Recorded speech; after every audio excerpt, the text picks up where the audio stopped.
അന്നം മുടക്കി എന്ന് വിളിച്ച് ആക്ഷേപിച്ചവർക്ക് വീണ്ടും കണക്കിന് കൊടുക്കുന്നുണ്ട് ആരോഗ്യവകുപ്പ് മന്ത്രി കെ മുരളീധരൻ. അന്നം മുടക്കിയല്ലെന്നും ഭൂമി കയ്യേറ്റക്കാരെയാണ് ഒഴിപ്പിച്ചതെന്നും മുരളീധരൻ ചൂണ്ടിക്കാട്ടുന്നുണ്ട്. ഇതോടെ മുരളിയെ അന്നം മുടക്കിയാക്കാനെത്തിയ ഡിവൈഎഫ്ഐക്ക് മറുപടിയില്ല എന്നതാണ് വാസ്തവം. താൻ ആരുടെയും അന്നം മുടക്കിയിട്ടില്ലെന്നും ആശുപത്രി പരിസരത്ത് അനധികൃതമായി സ്ഥലം കയ്യേറിയ ബാനറുകൾ സ്ഥാപിച്ചവരെ ഒഴിപ്പിക്കുക മാത്രമാണ് ചെയ്തതെന്നും മന്ത്രി നേരത്തെ വ്യക്തമാക്കിയിരുന്നു. ആലപ്പുഴ മെഡിക്കൽ കോളേജിൽ ക്രിട്ടിക്കൽ കെയർ യൂണിറ്റിന്റെ പ്രവർത്തനങ്ങൾ തടസ്സപ്പെടുത്തുന്ന രീതിയിൽ സ്ഥലം കയ്യേറി ബാനറുകൾ വെച്ചതാണ് നടപടിക്ക് കാരണമെന്ന് അദ്ദേഹം വിശദീകരിച്ചിരുന്നു. ഇപ്പോഴിതാ ആലപ്പുഴ മെഡിക്കൽ കോളേജിലേക്ക് നേരിട്ട് തന്നെ കെ മുരളീധരൻ എത്തിയിരിക്കുകയാണ്. ഡിവൈഎഫ്ഐ വിവാദമാക്കിയ പൊതിച്ചോറ് കേസിൽ ശക്തമായ ഭാഷയിൽ വിമർശനം ഉന്നയിച്ച മുരളി ഉടൻ തന്നെ കമ്മ്യൂണിറ്റി കിച്ചൺ ആരംഭിക്കുമെന്ന് കൂടി അറിയിച്ചിരിക്കുകയാണ്. ഇത് തന്നെ വ്യക്തിപരമായ തീരുമാനമല്ല, മറിച്ച് ആശുപത്രി വികസന സമിതിയുടെ തീരുമാനമാണെന്നും ഇതിൽ എല്ലാ രാഷ്ട്രീയ കക്ഷികളുടെയും പങ്കാളിത്തമുണ്ടെന്നും അദ്ദേഹം ചൂണ്ടിക്കാട്ടുന്നുണ്ട്. ഭക്ഷണം നൽകുന്നതിന് യാതൊരുവിധ തടസ്സവുമില്ലെന്നും സ്ഥലം കയ്യേറ്റം അവസാനിപ്പിക്കുക മാത്രമാണ് ലക്ഷ്യമെന്നും നേരത്തെ തന്നെ മുരളി പറഞ്ഞിരുന്നു. നിലവിൽ ആലപ്പുഴയിൽ മാത്രമാണ് ഇത്തരം നടപടി സ്വീകരിച്ചിട്ടുള്ളതെന്നും മറ്റു സ്ഥലങ്ങളിൽ പരാതി ലഭിച്ചാൽ പരിശോധിക്കുമെന്നുമായിരുന്നു നിലപാട്. ഹോസ്പിറ്റൽ കയ്യേറിക്കൊണ്ടുള്ള ചോറ് കൊടുക്കൽ വേണ്ടെന്നാണ് മന്ത്രി കെ മുരളീധരൻ ആവർത്തിച്ചത്. ഏത് മന്ത്രി തടഞ്ഞാലും പൊതിച്ചോറ് വിതരണം ചെയ്യുമെന്ന് ഡിവൈഎഫ്ഐ മറുപടിയുമായി എത്തിയതോടെയാണ് മുരളീധരൻ സ്വരം കടുപ്പിച്ചത്. ഹോസ്പിറ്റലിന് പുറത്ത് വെച്ച് എന്ത് വേണമെങ്കിലും ആകാമെന്നും ആശുപത്രിക്കകത്ത് കയറി പൊതിച്ചോറ് വിതരണം ചെയ്യേണ്ട കാര്യമില്ലെന്ന നിലപാടിൽ ഉറച്ചു നിൽക്കുകയാണെന്ന് മന്ത്രി മുരളീധരൻ. ആശുപത്രികളുടെ അധികാരം മന്ത്രി എന്ന നിലയ്ക്ക് തനിക്കാണെന്നും ഹോസ്പിറ്റലിൽ കയറിയുള്ള വിതരണങ്ങളൊന്നും വേണ്ട എന്ന് കർക്കശമായി തന്നെ മുരളി അറിയിച്ചിട്ടുണ്ട്. ആശുപത്രികളിൽ ബാനറും കൊടിയും കെട്ടി പൊതിച്ചോറ് വിതരണം ചെയ്യുന്നത് ശരിയല്ലെന്ന നിലപാട് ആവർത്തിക്കുകയാണ് മന്ത്രി ചെയ്തിട്ടുള്ളത്. ആലപ്പുഴ മെഡിക്കൽ കോളേജിൽ ചില പദ്ധതികളുടെ ഉദ്ഘാടനത്തിനായാണ് മുരളീധരൻ എത്തിയത്. ഡിവൈഎഫ്ഐക്കുള്ള മറുപടി കൂടി നൽകി കിടിലൻ പ്രസംഗമാണ് അദ്ദേഹം നടത്തിയത്. ആ പ്രസംഗം ചേർക്കുന്നുണ്ട്, കണ്ടുനോക്കാം.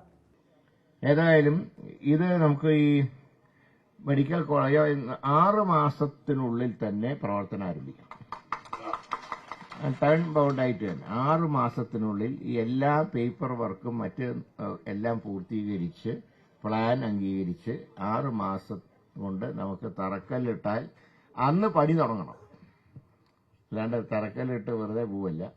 അതാ നിങ്ങൾക്ക് ഓർമ്മയുണ്ട്, വിഴിഞ്ഞം തുറമുഖത്തിന് ശിവൻ ഉമ്മൻചാണ്ടി മുഖ്യമന്ത്രിയായിരുന്നപ്പോൾ അദ്ദേഹം അന്ന് പറഞ്ഞു, തറക്കല്ലിടാൻ വിളിച്ചപ്പോൾ അദ്ദേഹം പറഞ്ഞു, തുടങ്ങുന്ന അന്നേ ഞാൻ തറക്കല്ലിടുക. അതാണ് അന്ന് തുടങ്ങിയതാണ്. അന്ന് തറക്കല്ലിട്ട് അന്ന് തുടങ്ങി. അപ്പോൾ ഞങ്ങൾ അതേ പാതയിൽ തന്നെയാണ്. അപ്പോൾ 6 മാസം കൊണ്ട് മറ്റെല്ലാം പൂർത്തീകരിച്ച് തറക്കല്ലിട്ട് ഇത് ആരംഭിച്ച് എത്രയും പെട്ടെന്ന് ഒരു മെഡിക്കൽ കോളേജിന് കെട്ടിടം പണിയാനൊക്കെയുള്ള ഡിലേ നിങ്ങൾക്കറിയാം.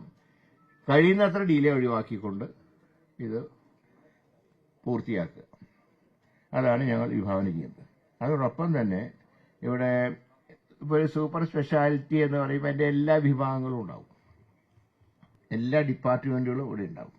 അതിനൊന്നും ഒരു കുറവുണ്ടാവില്ല. എല്ലാ വിഭാഗങ്ങളും ഉണ്ടാകും. പിന്നെ ഫണ്ട് കേന്ദ്രത്തിന്റെ ഫണ്ട്, സംസ്ഥാനത്തിന്റെ ഫണ്ട്, ഇതിനെല്ലാം ഉപരിയായിട്ട് ആരോഗ്യവകുപ്പിന്റെ ഇന്നത്തെ ആരോഗ്യം എന്ന് പറയുന്നത് CSR ഫണ്ടാണ്. കാരണം ബഡ്ജറ്റിലെ തുക കൊണ്ടൊന്നും എവിടെ എത്തില്ല, എല്ലാവർക്കും അറിയാം. ഇപ്പോൾ ബഡ്ജറ്റിൽ തന്നെ 2000 കോടിയാണ് ആരോഗ്യവകുപ്പിന്. ഞങ്ങൾക്ക് മരുന്നിന് കൊടുക്കാൻ തന്നെ 2500 കോടിയുടെ കടമുണ്ട്. എന്നാലും CSR ഫണ്ടും മറ്റ് ഒരുപാട് ആളുകൾ, ഞാനിപ്പോൾ ഒരു കാര്യം ഉദ്ദേശിക്കുന്നത്, ആദ്യം തന്നെ ഞാൻ പറഞ്ഞില്ലേ, ഈ രോഗികളെ തറയിൽ കിടത്താൻ പാടില്ല എന്നുള്ള ഒരു സ്കീം ഉണ്ടാക്കിയപ്പോൾ പുലയനാട് കോട്ടയിൽ അവിടെയുള്ള പഴയ ആശുപത്രിയിൽ അവിടെ പറയുമ്പോൾ 100 കിടക്കകളും 29 രോഗികളാണ് ഉണ്ടായിരുന്നത്.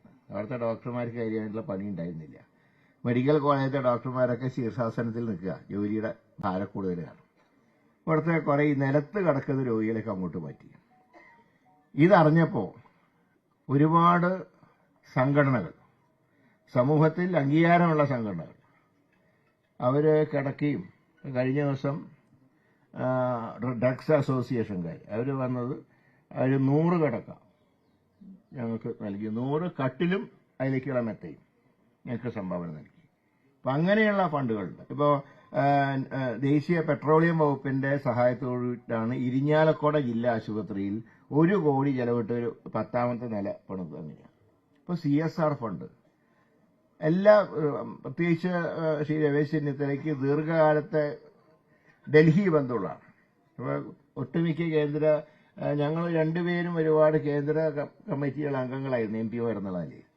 ആ സ്വാധീനം കൂടെ ഉപയോഗിച്ചുകൊണ്ട് ആ രീതിയിലുള്ള ഫണ്ടും സമാഹരിച്ച് ഏതായാലും ഫണ്ടിന്റെ ഒരു കുറവുകൊണ്ടൊന്നും ഒരിക്കലും ഇതിന്റെ നിർമ്മാണത്തിന് ഒരു സ്തംഭനവും ഉണ്ടാവില്ല.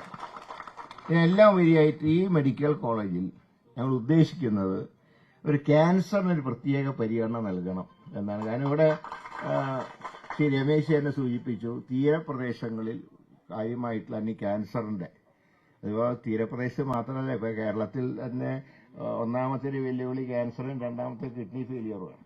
പക്ഷേ ഏറ്റവും കൂടുതൽ കോസ്റ്റൽ ബെൽറ്റാണെന്ന് അറിഞ്ഞപ്പോൾ എങ്കിൽ പിന്നെ ഇവിടെ ക്യാൻസറിന് പ്രത്യേക പരിഗണന. കാരണം അല്ലെങ്കിൽ നിങ്ങൾക്ക് RCCയിൽ പോകേണ്ടി വരും, പിന്നെ മലബാർ സെന്ററിൽ പോകേണ്ടി വരും. അങ്ങനെയൊക്കെയുള്ള വിവരം അത് നമുക്ക് ഒഴിവാക്കിക്കൊണ്ട് ഇവിടെ തന്നെ ക്യാൻസറിന് പ്രത്യേകമായി ഒരു പ്രയോറിറ്റി നൽകാനാണ് ഇന്ന് കാലത്ത് ചേർന്ന യോഗത്തിൽ എടുത്തിട്ടുള്ള തീരുമാനം.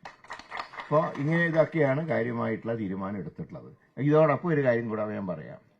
ആലപ്പുഴ മെഡിക്കൽ കോളേജിനെ മികച്ച രീതിയിൽ മുന്നോട്ട് കൊണ്ടുപോകാനുള്ള നടപടികൾ ഞങ്ങൾ സ്വീകരിച്ചിരുന്നു.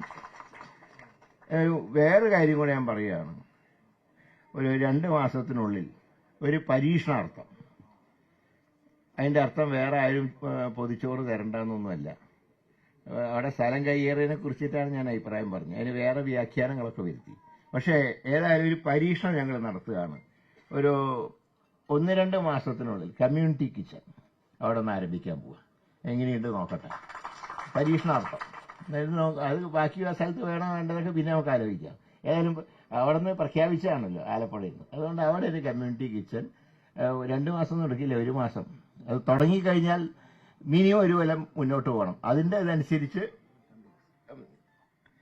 2 മാസം അല്ലേ, 2 മാസം 2 മാസം നമുക്ക് തുടങ്ങുമ്പോൾ ഹൈ സ്പീഡിൽ മുന്നോട്ട് പോകണം. തുടങ്ങിയിട്ട് സ്റ്റോപ്പ് ചെയ്ത് കഴിഞ്ഞാൽ ഇപ്പോൾ മാധ്യമക്കാരൊക്കെ അതിനെക്കുറിച്ച് എഴുതാൻ തുടങ്ങും. അതിങ്ങനെ നോക്കിയിരിക്കുകയാണ് എല്ലാവരും. വല്ല കുഴപ്പമുണ്ടോ? കുഴപ്പമില്ല. കാരണം അവരും കൂടെ വിമർശനം വേണം, എങ്കിലല്ലേ നമ്മളും വിജിലന്റ് ആവുള്ളൂ. അല്ലാതെ ആരും ഒന്നും പറഞ്ഞില്ല, എല്ലാവരും നല്ല വാക്ക് മാത്രം പറഞ്ഞാൽ നമ്മളും അതിന്റെ അനുസരിച്ച് ഒരു സ്ലോ ഇതിലേക്ക് പോകും. പക്ഷെ അതല്ല, വിമർശനം വേണം.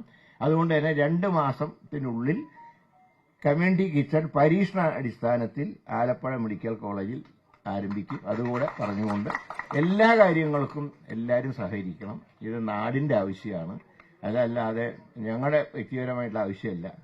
സ്വാഭാവികമായിട്ടും ജനപ്രതിനിധികൾക്ക് ആഗ്രഹമുണ്ട് അവരുടെ നിയോജകമണ്ഡലത്തിൽ നല്ല സ്ഥാപനങ്ങൾ ഉണ്ടാവണം. അപ്പോൾ അതുകൊണ്ട് തന്നെ നിങ്ങളുടെ MLA പ്രത്യേകിച്ച് മുൻകൈ എടുത്ത് അത് എപ്പോഴും എന്നോട് കാണുമ്പോൾ ഹരിപ്പാട് മെഡിക്കൽ കോളേജിന്റെ കാര്യമാണ് പറയാറുള്ളത്. അപ്പം അത് പ്രാവർത്തികമാക്കേണ്ട ചുമതല ഞങ്ങൾക്ക് എല്ലാവർക്കും ഉണ്ട്. ക്യാബിനറ്റ് തന്നെ ഒറ്റക്കെട്ടായി നിന്നുകൊണ്ടാണ് ഈ 2 മെഡിക്കൽ കോളേജുകളുടെയും വികസന കാര്യങ്ങളിൽ തീരുമാനമെടുത്തത്. ബഡ്ജറ്റിലും ഒരു കാര്യമായി സഹായം പ്രഖ്യാപിച്ചിട്ടുണ്ട്. അപ്പോൾ നമുക്ക് എല്ലാവർക്കും ഒരുമിച്ച് മുന്നോട്ട് പോകാം. ബാക്കിയുള്ള കാര്യങ്ങൾ ഡേ ടു ഡേ കാര്യങ്ങൾ നോക്കേണ്ടത് പഞ്ചായത്ത് പ്രസിഡന്റ്, ബ്ലോക്ക് പഞ്ചായത്ത് എല്ലാവരും ഉണ്ട്. ഇവർ ബാക്കിയുള്ള ഡേ ടു ഡേ കാര്യങ്ങൾ നോക്കുക. രമേശ് ആണെങ്കിൽ എന്താണെങ്കിലും 2 ദിവസം കൂടുമ്പോൾ വരും, അദ്ദേഹത്തിനോട് പറയുക. ഞാൻ യോഗം വിളിക്കേണ്ട സമയമാണെങ്കിൽ ഞാൻ തന്നെ യോഗം വിളിക്കാം. അപ്പോൾ നമുക്ക് വേഗം ഈ പറഞ്ഞ എന്തായാലും ഒരു കാര്യമുണ്ട്, ഈ സർക്കാരിന്റെ പകുതി എത്തുന്നതിന് മുമ്പ് തന്നെ അവിടെ കെട്ടിടം ഉദ്ഘാടനം ചെയ്യും. അത് മാത്രം സൂചിപ്പിച്ചുകൊണ്ട് നിങ്ങളുടെ സഹായ സഹകരണങ്ങൾ ഒരിക്കൽ കൂടെ അഭ്യർത്ഥിക്കുന്നു. എല്ലാവർക്കും എൻ്റെ വിനീത